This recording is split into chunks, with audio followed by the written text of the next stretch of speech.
Hi everyone. ഞാൻ ഇന്നിവിടെ ഒരു കുഞ്ഞ് പേഴ്സാണ് ചെയ്യാൻ പോകുന്നത്.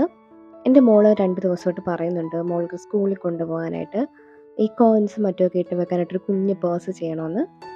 അപ്പോൾ അത് ചെയ്യാനുള്ള സാധനങ്ങളൊക്കെയാണ് ഞാൻ എടുത്ത് വെച്ചിട്ടുള്ളത്. ഞാൻ എടുത്തിരിക്കുന്ന സിപ്പറിൻ്റെ ലെങ്ത് 13 സെൻറ്റിമീറ്റർ ആണ്. 3 പ്ലൈയുടെ യാണാണ് എൻ്റെ കയ്യിലുള്ളത്. അപ്പോൾ ഞാൻ അത് ഉപയോഗിച്ചിട്ടാണ് ഇത് ചെയ്യാൻ പോകുന്നത്. വലിയൊരു സിപ്പർ റോളിൽ നിന്ന് കട്ട് ചെയ്തെടുത്തതാണ് ഞാൻ എടുത്തിരിക്കുന്ന സിപ്പർ പീസ്. അപ്പം അതിനെനിക്ക് സ്റ്റോപ്പറില്ല, അതുകൊണ്ട് ഞാൻ അതിൻ്റെ സൈഡ് ജസ്റ്റ് ഒന്ന് സ്റ്റിച്ച് ചെയ്ത് വെച്ചിട്ടുണ്ട്. അതേപോലെ സ്റ്റിച്ച് ചെയ്ത് തുടങ്ങേണ്ട ഭാഗം 2 സൈഡിലും ഞാൻ മാർക്ക് ചെയ്ത് കൊടുത്തിട്ടുണ്ട്. ഇനി നമുക്ക് വർക്ക് സ്റ്റാർട്ട് ചെയ്യാം. ഞാനിപ്പോൾ എടുത്തിരിക്കുന്ന ഹൂക്ക് 1.5 mm ഹൂക്കാണ്. സിപ്പറിൻ്റെ നല്ല വശമാണ്. നല്ല വശത്തിലൂടെ ഹൂക്ക് താഴേക്ക് കുത്തിയിറക്കി.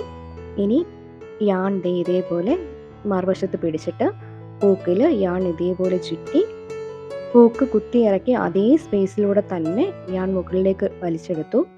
ഇപ്പം നമുക്ക് ഹൂക്കിൻ്റെ പുറത്ത് ഒരു ലൂപ്പുണ്ട്. ഇതേപോലെ ഈ ഒരു സൈഡ് ഫുള്ള് നമുക്ക് ചെയ്തെടുക്കാനുള്ളതാണ്. ഇനി നമുക്ക് ഹൂക്ക് വീണ്ടും യാണിൽ ചുറ്റി ആ ലൂപ്പിനകത്തു കൂടി നമുക്ക് പുറത്തെടുക്കാം. ഇനി അടുത്ത സ്പേസിലേക്ക് നമ്മൾ ഹൂക്ക് ഇൻസേർട്ട് ചെയ്തു. നമ്മുടെ യാണിൻ്റെ ബാക്കിയുള്ള അറ്റം ഇവിടെ കാണാം. അതിന് താഴെ കൂടെയാണ് ഹൂക്ക് ഇറക്കിയിരിക്കുന്നത്. നേരത്തെ ചെയ്ത പോലെ ഹൂക്കിൽ യാൺ ചുറ്റി അതേ സ്പേസിലൂടെ തന്നെ പുറത്ത് കൊണ്ടുവന്നു. വീണ്ടും യാൺ ചുറ്റി ആ ലൂപ്പിനകത്തുകൂടി യാൺ പുറത്തേക്ക് എടുക്കുന്നു. നമുക്ക് ഇതേപോലെ ഈ ഒരു സൈഡ് ഫുള്ള് കംപ്ലീറ്റ് ചെയ്തെടുക്കാം. ഇനി കംപ്ലീറ്റ് ആയിട്ടുണ്ട്. ഇനി നമുക്ക് 4 ചെയിൻ ഇട്ട് കൊടുക്കാം. Chain 1, chain 2, chain 3, chain 4. നമ്മളിപ്പോൾ ഒരു സൈഡിൽ 21 സ്റ്റിച്ചസ് ആണ് ചെയ്തിരിക്കുന്നത്. അതേപോലെ അടുത്ത സൈഡിലും 21 സ്റ്റിച്ചസ് ചെയ്ത് നമുക്ക് 4 ചെയിൻ ഇട്ട് കൊടുക്കണം. അപ്പം ഞാൻ ആദ്യത്തെ സ്റ്റിച്ച് ചെയ്യുകയാണ്. ഹൂക്ക് ഇൻസേർട്ട് ചെയ്ത് യാൺ ചുറ്റി പുറത്ത് കൊണ്ടുവന്നു. ഇപ്പോൾ ഈ കാണുന്ന ലൂപ്പിനകത്തൂടെ വീണ്ടും യാൺ ചുറ്റി ലൂപ്പിനകത്തൂടെ പുറത്ത് കൊണ്ടുവന്നു. ഇതേപോലെ അടുത്ത സൈഡ് മൊത്തം നമുക്ക് ചെയ്തെടുക്കാം. ഇപ്പോൾ നമ്മൾ രണ്ടാമത്തെ സൈഡ് കംപ്ലീറ്റ് ചെയ്തിട്ടുണ്ട്. ഇനി നമുക്ക് 4 ചെയിൻ കൊടുക്കാം. Chain 1, chain 2, chain 3, chain 4. 4 chain കൊടുത്തു.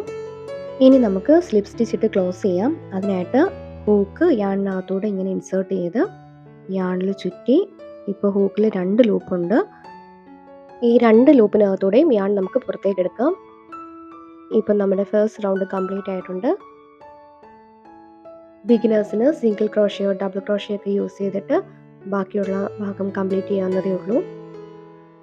ഞാൻ ഇതുപോലെ മുന്നേ ചെയ്തൊരു വർക്കാണിത്. ഇതിപ്പോൾ എൻ്റെ മക്കളെ സ്കൂളിൽ പൗച്ചായിട്ടൊക്കെ യൂസ് ചെയ്യാണ്. ഇനി നമുക്ക് ഹൂക്ക് ചേഞ്ച് ചെയ്യാം. ഞാനിപ്പോൾ ഉപയോഗിക്കുന്നത് 3 mm ഹൂക്കാണ്. ഇനി അടുത്ത ഒരു റൗണ്ട് ഫുള്ള് സിംഗിൾ ക്രോഷയാണ് ചെയ്യുന്നത്. അതിനായിട്ട് ആദ്യം ഒരു ചെയിൻ ഇട്ട് കൊടുക്കാം. എന്നിട്ട് ആദ്യത്തെ സ്റ്റിച്ചിലൂടെ ഹൂക്ക് ഇങ്ങനെ ഇൻസേർട്ട് ചെയ്ത് യാൺ ചുറ്റി അതിലൂടെ ഹൂക്ക് പുറത്ത് കൊണ്ടുവന്ന് ഇപ്പോൾ 2 ലൂപ്പാണുള്ളത്. യാൺ ചുറ്റി 2 ലൂപ്പിനകത്തുകൂടി പുറത്ത് കൊണ്ടുവരാം. ഹൂക്ക് ഇൻസേർട്ട് ചെയ്തു, യാൺ ചുറ്റി പുറത്ത് കൊണ്ടുവന്നു. വീണ്ടും യാൺ ചുറ്റി 2 ലൂപ്പിനകത്തുകൂടി പുറത്തെടുത്തു. നമുക്കിങ്ങനെ ഒരു സൈഡ് മൊത്തം ചെയ്തെടുക്കാം.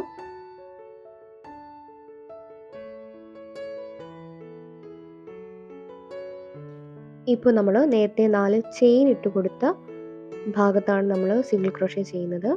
അതെങ്ങനെയാണ് ചെയ്യുന്നത് നോക്കാം. ഹൂക്ക് ഇൻസേർട്ട് ചെയ്ത് കൊടുത്തു, യാൺ ചുറ്റി പുറത്ത് കൊണ്ടുവന്നു. ഇപ്പോൾ 2 ലൂപ്പാണുള്ളത്. വീണ്ടും യാൺ ചുറ്റി 2 ലൂപ്പിനകത്തൂടെ പുറത്ത് കൊണ്ടുവന്നു. ഇതേപോലെ നമുക്ക് അടുത്ത സൈഡ് കൂടി ചെയ്തെടുക്കാം.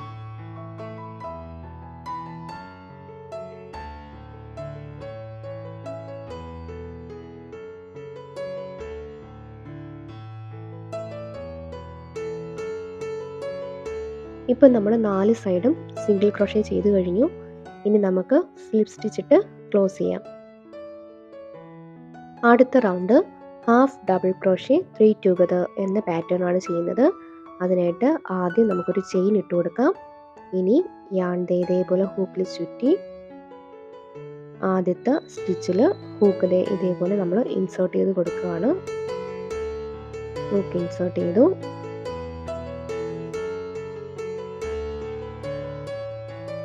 ഇനി യാൺ ചുറ്റി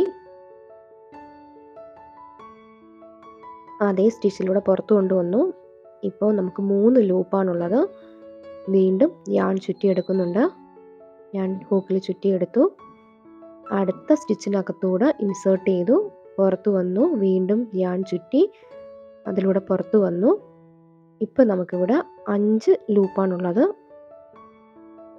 വീണ്ടും യാൺ ചുറ്റി ഈ 5 ലൂപ്പിനകത്തുകൂടി പുറത്തേക്ക് കൊണ്ടുവന്നു. ഒരു ചെയിൻ കൂടി ഇട്ട് കൊടുക്കുന്നുണ്ട്. ചെയിൻ വീഡിയോയിൽ എടുത്തിട്ടില്ല. പിന്നെ വീണ്ടും യാൺ ചുറ്റി ഹൂക്ക് ഇൻസേർട്ട് ചെയ്തു, യാൺ ചുറ്റി പുറത്ത് കൊണ്ടുവന്നു. ഇപ്പോൾ നമുക്ക് 3 ലൂപ്പുണ്ട്. വീണ്ടും യാൺ ചുറ്റി പുറത്ത് കൊണ്ടുവന്നു. ഇതുപോലെ 3 സ്റ്റിച്ചിലൂടെയാണ് നമ്മളിനി ഓരോ തവണയും ചെയ്യുന്നത്. ഇപ്പം നമ്മുടെ ഹൂക്കിൽ മൊത്തത്തിൽ 7 ലൂപ്പാണുള്ളത്. 7 ലൂപ്പായി കഴിയുമ്പം യാൺ ചുറ്റി എല്ലാ സ്റ്റിച്ചിലൂടെയും എല്ലാ ലൂപ്പിലൂടെയും പുറത്ത് കൊണ്ടുവരും. ഇനി നമുക്കൊരു ചെയിൻ ഇട്ട് കൊടുക്കാം. ഇനി നമ്മൾ ഈ ഒരു റൗണ്ട് ഫുള്ള് നമ്മളുടെ ഹൂക്കിൽ 7 ലൂപ്പ് വരുന്ന രീതിയിലാണ് ചെയ്തു പോകുന്നത്. ഈ ഒരു പാറ്റേൺ ഫുള്ള് നമുക്ക് ചെയ്തെടുക്കാം. ഓരോ 7 ലൂപ്പിൽ നിന്ന് നമ്മൾ എക്സിറ്റ് ആകുമ്പോൾ നമ്മൾ ഓരോ ചെയിൻ ഇട്ട് കൊടുക്കുന്നുണ്ട്. നമ്മുടെ ചെയിൻ്റെ വലിപ്പം കുറച്ച് ലൂസാക്കി തന്നെയാണ് കൊടുക്കേണ്ടത്. എന്നാൽ മാത്രമേ ഈസി ആയിട്ട് 7 ലൂപ്പിനകത്തൂടെ എക്സിറ്റ് ചെയ്യാൻ പറ്റത്തുള്ളൂ. ഇനി ഞാൻ ഇടയ്ക്കൊരു ബ്രേക്ക് എടുക്കുകയാണ്. അപ്പോൾ നമ്മുടെ സ്റ്റിച്ച് വിട്ടുപോകാതിരിക്കാൻ വേണ്ടിയിട്ട് സ്റ്റിച്ചിലൊരു മാർക്കർ ആഡ് ചെയ്യുന്നുണ്ട്. ഈ കാണുന്ന ചെറിയൊരു പിൻ കണ്ടോ, ഇതാണ് നമ്മുടെ മാർക്കർ. നമ്മളിങ്ങനെ പിൻ ചെയ്ത് ഇങ്ങനെ കൊടുക്കുകയാണ്. ഇനി നമ്മുടെ സ്റ്റിച്ച് വിട്ടുപോകാതെ അത് നന്നായിട്ട് ഇരുന്നോളും. നമ്മുടെ അടുത്ത റൗണ്ടും കംപ്ലീറ്റ് ആയിട്ടുണ്ട്. അപ്പോൾ നമുക്കിനി സ്ലിപ്പ് സ്റ്റിച്ച് ഇട്ട് ക്ലോസ് ചെയ്തിട്ട് ഒരു ചെയിൻ ഇട്ട് കൊടുക്കാം. ഇനി അടുത്ത റൗണ്ട് ഫുള്ള് നമ്മൾ ചെയ്യാൻ പോകുന്നത് സിംഗിൾ ക്രോഷയാണ്. ഓരോ സ്റ്റിച്ചിലൂടെയും നമ്മൾ സിംഗിൾ ക്രോഷേ നേരത്തെ ചെയ്ത പോലെ തന്നെ സിംഗിൾ ക്രോഷേ ചെയ്ത് കൊടുക്കുകയാണ്. ഇതേപോലെ സിംഗിൾ ക്രോഷേ, അടുത്ത റൗണ്ടിൽ ഹാഫ് ഡബിൾ ക്രോഷേ 3 ടുഗദർ, അടുത്ത റൗണ്ടിൽ സിംഗിൾ ക്രോഷേ. ഇങ്ങനെ ഈ ഒരു പാറ്റേണിൽ നമുക്ക് ആവശ്യമുള്ള വലിപ്പത്തിൽ നമ്മുടെ പേഴ്സ് ചെയ്തെടുക്കാം.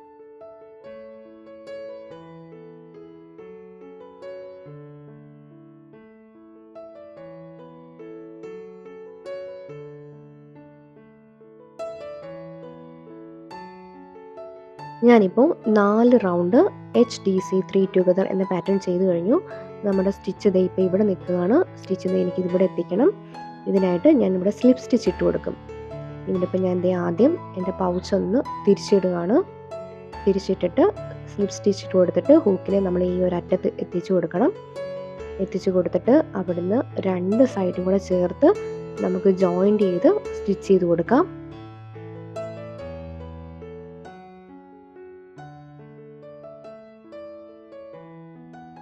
ഇനി നമുക്ക് പേഴ്സിൻ്റെ 2 അറ്റവും കൂടെ തമ്മിൽ ജോയിൻ ചെയ്ത് കൊടുക്കാം. അതിനായിട്ട് ഈ 2 അറ്റത്തോടുള്ള സ്റ്റിച്ചിലൂടെ ഹൂക്ക് ഇൻസേർട്ട് ചെയ്ത് യാൺ ചുറ്റി പുറത്ത് കൊണ്ടുവന്നു. 2 ലൂപ്പുണ്ട്. 2 ലൂപ്പിനകത്തൂടെ പുറത്തെടുത്തു. എന്നിട്ട് നമുക്ക് യാണൊന്ന് ടൈറ്റ് ചെയ്ത് കൊടുക്കാം. സിംഗിൾ ക്രോഷയാണ് ചെയ്തത്. വീണ്ടും ഇതേപോലെ ഹൂക്ക് 2 അറ്റത്തോടെയും കുത്തി ഇറക്കി യാൺ ചുറ്റി പുറത്ത് കൊണ്ടുവന്നു. ഇതേപോലെ നമുക്ക് ജോയിൻ ചെയ്തെടുക്കാം. ഇപ്പോൾ നമ്മൾ പേഴ്സ് ജോയിൻ ചെയ്ത് കഴിഞ്ഞു. ഇനി ബാക്കിയുള്ള യാൺ നമുക്ക് കട്ട് ചെയ്ത് മാറ്റി അതിനെ ഒന്ന് സെക്യൂർ ചെയ്തെടുക്കണം. അതിനായിട്ട് ഹൂക്കിനകത്തുനിന്ന് യാൺ മൊത്തം മാറ്റി യാൺ ജസ്റ്റ് ഒന്ന് വലിച്ച് ടൈറ്റ് ചെയ്തിട്ട് ഇതേപോലെ ഓരോ സ്റ്റിച്ചിനകത്തൂടെയും യാൺ ഇങ്ങനെ ഒന്ന് ചുറ്റി പുറത്തെടുത്ത് സെക്യൂർ ചെയ്തെടുക്കാം. വെറുതെ നമ്മൾ ഓരോ യാണിനകത്തൂടെയും ജസ്റ്റ് ഒന്ന് വലിച്ച് ചുറ്റിയെടുത്താൽ മാത്രം മതിയാകും.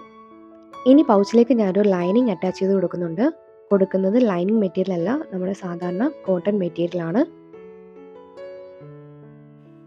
ബാക്കിയുള്ള യാൺ സെക്യൂർ ചെയ്ത് ഞാനിപ്പോൾ യാൺ കട്ട് ചെയ്ത് മാറ്റി നമ്മുടെ പൗച്ച് തിരിച്ചിടുന്നുണ്ട്. നമ്മുടെ പൗച്ച് റെഡി ആയിട്ടുണ്ട്.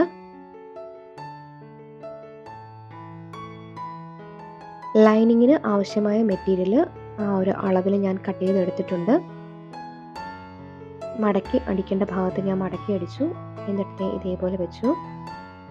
ലൈനിങ്ങിൻ്റെ നല്ല വശവും പേഴ്സിൻ്റെ ചീത്ത വശവും തമ്മിൽ ജോയിൻ ചെയ്ത് വരുന്ന രീതിയിൽ ചേർത്ത് വെച്ചു. ഇനി നമുക്ക് മെഷീനിലോ അല്ലെങ്കിൽ കൈ കൊണ്ടോ നമുക്കൊന്ന് സ്റ്റിച്ച് ചെയ്തെടുക്കാവുന്നതേ ഉള്ളൂ. ലൈനിങ് ഒരു സൈഡിൽ സ്റ്റിച്ച് ചെയ്ത് വന്നപ്പോഴാണ് നമ്മുടെ പേഴ്സിൽ എന്തെങ്കിലുമൊക്കെ ഒരു ഡെക്കറേഷൻ വേണ്ടേന്ന് ആലോചിച്ചത്. അപ്പം ഞാൻ കുറച്ച് സ്റ്റോൺസ് ഒക്കെ എടുത്തിട്ട് ഇതേപോലെ ഒന്ന് വെച്ച് നോക്കുകയാണ്. സ്റ്റോൺസ് സ്റ്റിച്ച് ചെയ്ത് കൊടുക്കുന്നതായിരിക്കും നല്ലത്. ഒട്ടിച്ച് കൊടുക്കുന്നതിനെക്കാട്ടും നല്ലത് സ്റ്റിച്ച് ചെയ്ത് കൊടുക്കുന്നതായിരിക്കും. അതിന് ഇനിയും കുറച്ചുകൂടി സമയം എടുക്കും. പിന്നെ ഞാൻ കരുതിയത് വേണ്ട, ഞാൻ ബീഡ്സ് പഞ്ചിങ് മെഷീൻ എടുത്തിട്ടുണ്ട്. ഇതിനകത്ത് നമുക്ക് ബീഡ്സ് പഞ്ച് ചെയ്ത് കൊടുക്കാം. റിവറ്റ് ഇട്ട് കൊടുക്കാനുള്ള സ്പേസ് താഴെയാണ്. അവിടെ റിവറ്റ് ഇട്ട് കൊടുക്കുന്നുണ്ട്. ബീഡ്സ് വെക്കേണ്ടത് മുകളിലത്തെ സ്പേസിലാണ്. നമ്മളിവിടെ ഉപയോഗിക്കുന്നത് ഹോൾ ഇല്ലാത്ത ടൈപ്പ് ബീഡ്സ് ആണ്. നമ്മൾ ആദ്യത്തെ ബീഡ് പഞ്ച് ചെയ്ത് കഴിഞ്ഞു. ഓക്കെ, അത് ഓക്കെ ആയി. അതേപോലെ ബാക്കി ഉള്ള ഭാഗത്തൊക്കെ നമുക്ക് ചെയ്ത് കൊടുക്കാം. അങ്ങനെ ബീഡ്സ് ഒക്കെ പഞ്ച് ചെയ്ത് കഴിഞ്ഞു. ഇനി ഒരു സൈഡിൽ ലൈനിങ് അറ്റാച്ച് ചെയ്യാനുണ്ട്. അതും അറ്റാച്ച് ചെയ്തു. നമ്മുടെ പേഴ്സ് ഒന്ന് തിരിച്ചിട്ട് ഒക്കെ ഒന്ന് സെറ്റ് ചെയ്തെടുക്കുകയാണ്. അങ്ങനെ പണിയൊക്കെ കഴിഞ്ഞു എന്ന് ആശ്വസിച്ചിരിക്കുമ്പോഴാണ് എൻ്റെ മകൾ വേറൊരു ആവശ്യമായിട്ട് വരുന്നത്. എൻ്റെ ഈ സിബിൻ്റെ അറ്റത്തുള്ള ഭാഗത്ത് എന്തെങ്കിലും ഒരു ഹാങ്ങിങ് കൂടെ വേണമെന്നാണ് ആവശ്യം. ഓക്കെ, എന്നാൽ പിന്നെ അതുകൂടെ ഒന്ന് ചെയ്ത് കൊടുക്കാമെന്ന് കരുതി. അപ്പം അതും ഓക്കെ ആയിട്ടുണ്ട്. അപ്പോൾ എൻ്റെ വീഡിയോ ഇഷ്ടമായിട്ടുണ്ടെങ്കിൽ ലൈക്ക്, കമൻറ്റ്, സബ്സ്ക്രൈബ് ചെയ്യാൻ മറക്കരുത്. Thank you.